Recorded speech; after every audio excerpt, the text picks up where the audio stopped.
Yo guys, it's CFB, welcome back to a brand new video, welcome back to the channel. Today, we're back with the transfer news videos. Obviously, we are back in full flow. I was actually trying to stretch it out with the transfer news videos as much as I possibly could until the 1st of June. Because I thought the 1st of June would have been the transfer window opening, but silly me, it opens on the 14th of June. So, we're just going to give you the updates, and who knows, we could sign a player before the transfer window opens. So, yeah. And also, I quickly want to apologise for the late upload. I have been a bit busy, so I apologise with that. The video would have been out probably about an hour ago, but obviously I've been busy. But we have had some developments to do with Chelsea and what we're going to do in the window. So before we do get into it, please like, subscribe, hit the bell notification so notified every time I load a video. First link in the description of my streaming channel. Go and check that out. It'd be very much appreciated. And now let's jump into the transfer news, because we've got a lot of developments we want to talk about here. And a little bit to do with Maresca. Obviously, Maresca, here we go. He's still yet to be officially confirmed by Chelsea that he's the Chelsea manager. But obviously, here we go. It means it is. It's just a matter of time until he is holding up the shirt. We have had some developments in a way, but it kind of ties into the transfer news. So, here's one of the developments from Fabrizio Romano. This was like 2 days ago, but this is the only bit of news from not today. Do you know what I mean? This was the only bit of news, this one, that is not from today. So, this is it. So, 5 is not only the length of contract, but Chelsea could make 5 signings this summer. Maybe more, maybe less. Let's see. But they are looking they're looking at goalkeeper, centre-back, striker, and wingers. If you don't know what he's on about at the start there, he's on about 5 years is the length of the contract for Maresca. I keep saying Mascara, Jesus Christ. Maresca. That's the length of contract that he's got, and in my opinion, I think that's a bloody long time. A long time, but I get it. He's a young manager, he's a project manager. You only give those contracts out to managers like that, innit? But 5 signings. Look, you know me, and I've been saying this for the past couple of weeks. I don't think we need to make 5 signings. What I think we need to do is buy a left back, buy a striker, and buy a left winger. Or a right winger, and you put Madueke over onto the left. That's what I think you can do. But it depends on how we're going to set up. How is Enzo Maresca going to set up? Is he going to do this 4-3-3 thing that he likes to do? Or is he going to do the 4-2-3-1, which he can do, which he can implement? He said he likes to implement it. Are we going to stick with the 4-2-3-1? Because I think if we do stick with the 4-2-3-1, I think you can put Nkunku off the left, Palmer down the middle, and I think, you know, when I was saying about left winger, but an exception for a right winger, you could then put an Elise on the right. And then you'd buy your striker, obviously. But if we're playing 4-3-3, you've got Nkunku off the left, Palmer off the right. Elise is going to be annoyed sitting on the bench. He's not going to want to come when he's sitting on the bench. Because let's be real here, he can't play off the left. And he's not going to get in over Nkunku because he can't play off the left. But he's not even going to get in front of Palmer because Palmer has been unbelievable. So, it depends which direction we're going to go in. But for me personally, left back, left winger, striker. That's all I think we really need to do. Maybe buy a couple backup players. Backup midfielder for Enzo. I don't know, but we do have striker news. Incomings and outgoings. Well, we've had certain news which literally broke about 10 minutes ago. To do with a striker incoming. And this is basically it from Fabrizio Romano. Chelsea will sign new striker this summer as part of next season's plans, but no negotiations or talks taking place for Victor Osimhen, with or without Lukaku in the deal. Chelsea are not planning to go for Osimhen as of now. Lukaku and Broja expected to leave. Now, the outgoing is to do with Broja. I'll get on to Broja in a minute, because we've got news to that. Actually, as Fabrizio just said, we've got news to that. But this is frustrating me beyond belief. I know a lot of people don't think Osimhen's their cup of tea. But this is, and I'm seeing this is why, I don't want to quickly bring this up. They're saying no, some people are saying no to Osimhen, but they're saying yes, bring in Sesko. Oh, God. Why am I so against it? Osimhen, for one, let's be real here. We all know this guy's a world-class striker. He's injury-prone, yes, but he's a world-class striker. He bags your goals. I'm just hoping if he did come to Chelsea, then there'd be a chance he didn't get injured. But either way, swiftly moving on. You want to move on to Sesko. Young, inexperienced striker who has only done 1 good season in the Bundesliga, which was obviously his first season in the Bundesliga. But we're basing that off 1. And we're going to go and buy him 45, 50 million to back up another young and inexperienced player.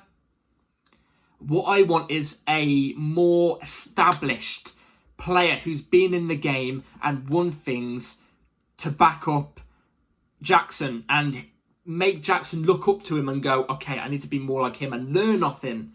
And that means Jackson can get better as well. Osimhen's that guy. Osimhen's been in the game for a while. I get it, he's not old, but he's experienced. He's been in the game for a while. He's won things. He's top player. He may not have played a lot of games last season, but he's got loads of goals. That's why I'm screaming for Osimhen. Plus, he's a beast. He's world class. Sesko's not that guy. What route do we go down when we go for a striker now? What route?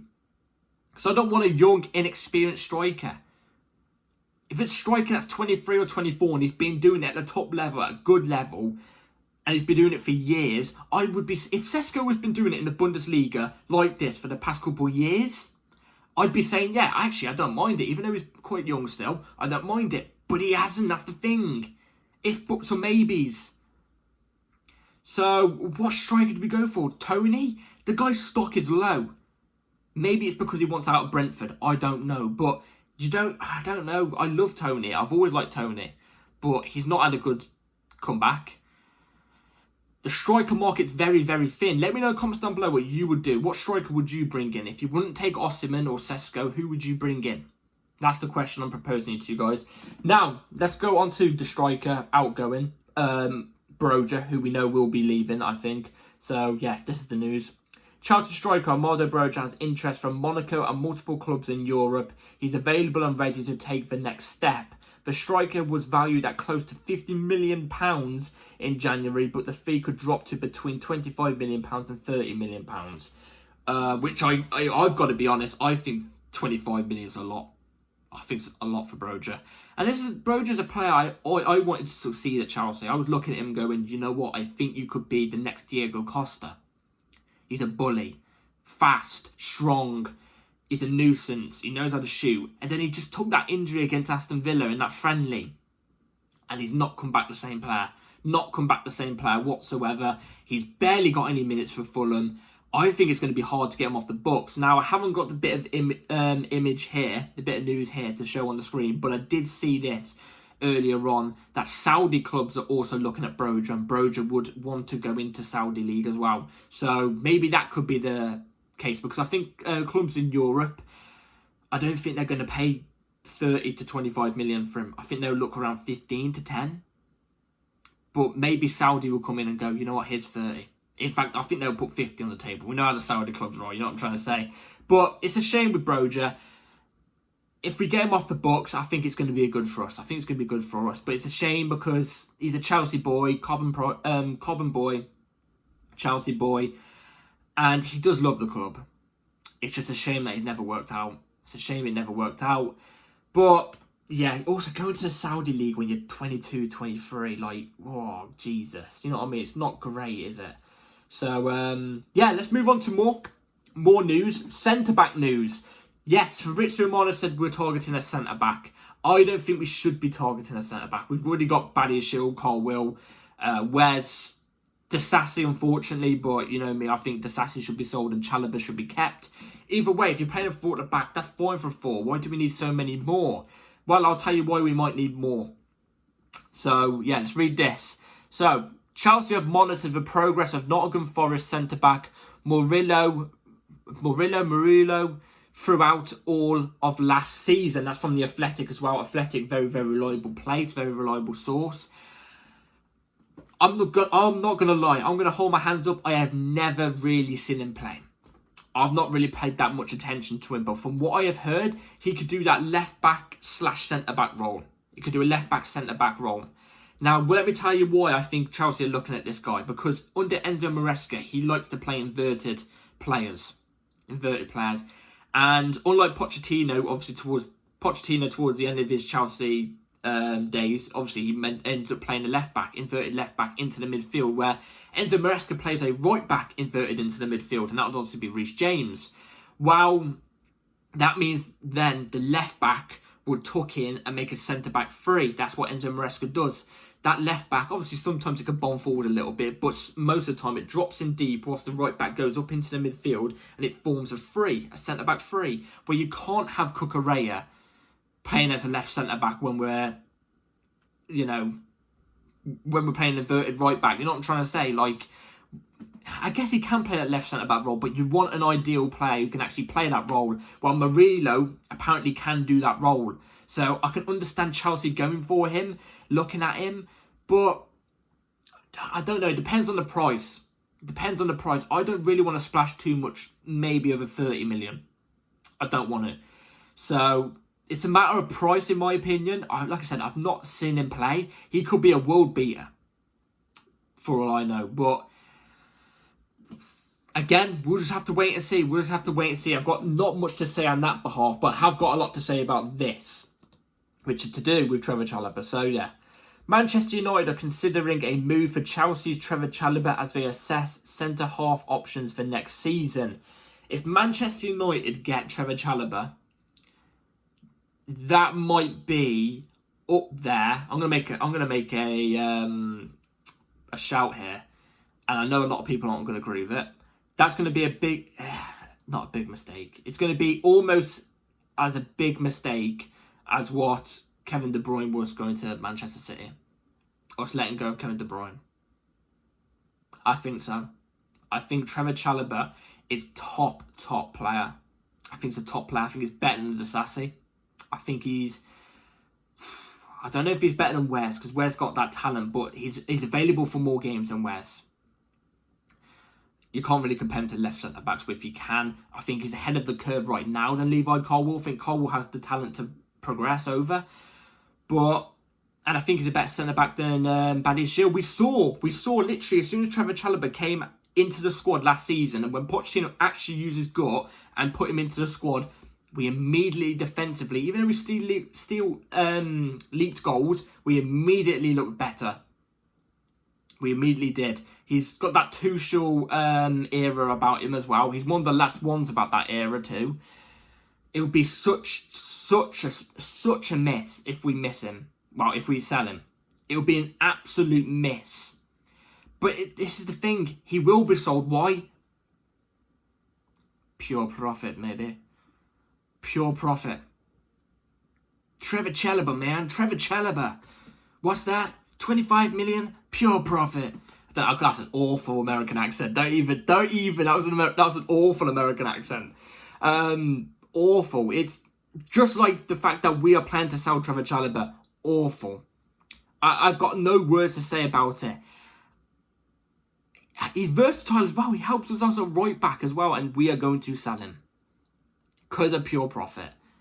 And the shocking thing is, we've listed him up for 25 million, and he's put him up to 45, 50. I think it's a £50 million centre back, maybe even more. 50 million minimum. I can't believe we're actually doing it. I'm really hoping no club's going for him. I'm hoping no club's going for him, or I hope club's going for him and he goes, do you know what, I'm under contract. I want to stay at Chelsea. And then he puts in an absolute stellar performance, and then the owners go, okay, fair enough. I hope, fingers crossed, because I want Trevor Chalobah to stay. More than anything. More than Osimhen coming to Chelsea, and I want Osimhen. Do you know what I mean? So... yeah, let's move on to the last bit of news. Last bit of news is, again, this is to do with the system that we're going to be building under Enzo Maresca, and I'll get into it after I've gone through it. So, yeah, mixed feelings about this one. So, Ben Jacobs said this. It's understood in Marbella talks, Maresca praised Petrovic. However, Chelsea are looking at the goalkeeper market and has become more of a priority due to Enzo's style, with Georgi Mamadashvili and Philip Jorgensen, maybe, I don't know, appreciated. So, for Ben Jacobs is less reliable than he used to be, so take that with a pinch of salt. But I have also heard that we're going for a goalkeeper, which obviously Fabrizio Romano said earlier. And I'm going to give my mixed feeling about this, because let's move on to why I don't want a goalkeeper. Because I like Petrovic.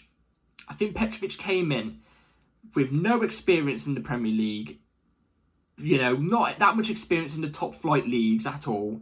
And he came in and he was brilliant. There's only a certain amount you can save before you start conceding when your defence is shit. And let's be real here, last year our defence was shit. And he was making some great saves. He was keeping in some games. His on the ball got way better towards the end as well. I think Petrovic deserves a chance at number 1. But now let's move on to why I understand it. By the way, real quick, I think we should be keeping Petrovic. If we even dare sell Petrovic as well, that'd be stupid from the ownership. Absolutely stupid. It should be Sanchez going. But either way, keep Petrovic. But let's move on. I understand why they're going for one, because what Enzo Maresca does as well is, this is one of the things I hate about football nowadays. Everything's inverted, or you've got to do this, that, you know, in possession, 3-3-3-1, or whatever. I don't even care. But like the goalkeeper for Enzo Maresca, it's an inverted goalkeeper, an inverted ball-playing goalkeeper. What it does is basically the goalkeeper turns into a centre-back, or it goes around that back line. Do you know what I mean? Like, he turns into a defender, technically. So they've got to be able to use their feet at a good degree. That's why they're looking at goalkeepers. Now, I've looked at Mamardashvili, and I actually mentioned it on Twitter today, and I had thousands of people come back to me saying, you're one of the first people to put Mamardashvili, fair play to you, you know ball. I know ball, but yeah. Yeah. But Mamardashvili, he's a very solid keeper. He's good with his feet. I think he's one of the best up-and-coming goalkeepers as well. I think he is better than Petrovic. But like I said, I think Petrovic deserves that number 1 spot. But either way, he's definitely one to look at. Now, the other guy, Jorgensen, or whatever his name is, I think he's La Liga keeper, Villarreal. If it's not, then I apologise. But either way, we were tracking a Villarreal keeper. So if it's not the Villarreal keeper, I apologise. I'm talking about a completely different person. But the Villarreal one we was looking at has the most passes completed for a goalkeeper in La Liga, like a very, very bloody good rate, and is one of the best in the world as well. So I can understand it, but I just think Petrovic deserves that shot. I really do think Petrovic deserves that shot. So we're gonna have to wait and see what happens. I'm hoping as well, moving swiftly on, before we go and end the video, I'm hoping we switch our stance on Osimhen and we end up going for Osimhen, because look, it's early in the transfer window, anything can happen. Anything can happen. We've seen it many times where we're not meant to be going for a player, and then later on in the window we end up going for him. So anything can happen. I'm hoping so. And a Lukaku Osimhen swap deal would be beautiful. But yeah, let me know in the comments down below what you think about the Osimhen news. Broja leaving. What signings do you reckon we should be making? Murillo, is he a good player? And yeah, let me know in the comments down below about everything else. Take care all, like and subscribe, hit the bell notification so you're notified every time I load a video. Videos are going to be coming in thick and fast, trust me. Especially with the window opening up in the horizon now. Doesn't mean we can't make signings, but it means we can't confirm them until that day. But hey, it's that time now, it's that time. And I'll be giving you guys the news. I'll also be giving you guys different types of videos. So be on the lookout for that. And yeah, take care all. Have a good rest of your night. And yeah, peace.